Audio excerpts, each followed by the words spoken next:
మహిళలకు కేంద్ర ప్రభుత్వం శుభవార్త చెప్పింది. కనీసం 10వ తరగతి ఉత్తీర్ణులైన 18 నుంచి 70 ఏళ్ల వయసు గల మహిళలను ప్రభుత్వం రంగ జీవిత బీమా సంస్థ అయిన ఎల్ఐసి ఏజెంట్లుగా నియమించనుంది. ఈ మేరకు మహిళా సాధికారత కోసం కొత్త పథకాన్ని ప్రారంభించింది. 2 లక్షల మంది మహిళలకు లబ్ధి చేకూర్చే బీమా సఖి యోజనను ప్రధాని మోదీ హర్యానాలోని పానిపట్లో ప్రారంభించారు. మహిళలకు ఎదురయ్యే అన్ని ఇబ్బందులను తొలగించి వారు సాధికారులయ్యేలా చూస్తున్నామని ప్రధాని స్పష్టం చేశారు. అన్ని రంగాల్లో మన ఆడబిడ్డలు ముందుకెళ్లేలా చర్యలు తీసుకుంటున్నట్లు తెలిపారు. బీమా సఖి యోజనలో చేరేందుకు ఆసక్తి కలిగిన అభ్యర్థులు ఆన్లైన్లో రిజిస్ట్రేషన్ చేసుకోవాల్సి ఉంటుంది.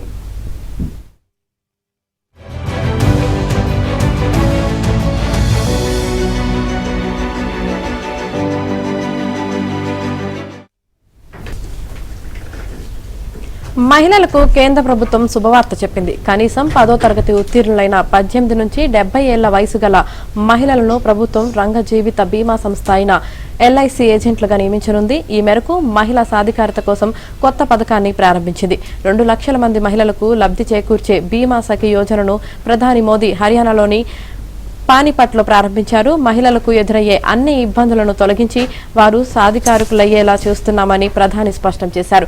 అన్ని రంగాల్లో మన ఆడబిడ్డలు ముందుకెళ్లేలా చర్యలు తీసుకుంటున్నట్లు తెలిపారు. బీమా సఖి యోజనలో చేరేందుకు ఆసక్తి కలిగిన అభ్యర్థులు ఆన్లైన్లో రిజిస్ట్రేషన్ చేసుకోవాల్సి ఉంటుంది.